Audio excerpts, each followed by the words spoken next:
The weavers can sense the approaching menace, and tensions run high. There's nothing they can do to stop it. The cobra is getting dangerously close. Thankfully, the weavers are not alone. Pygmy falcons may be the smallest raptors in Africa, but they're also one of the most aggressive.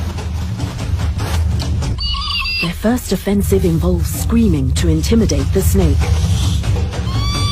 But he's not deterred. Finally, an all-out assault.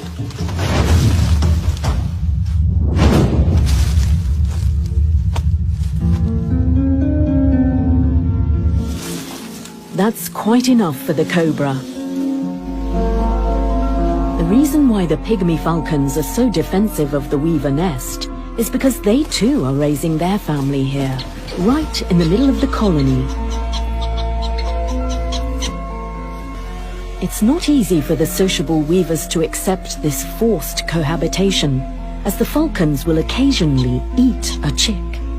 But the benefits far outweigh the costs. Not all alliances are perfect.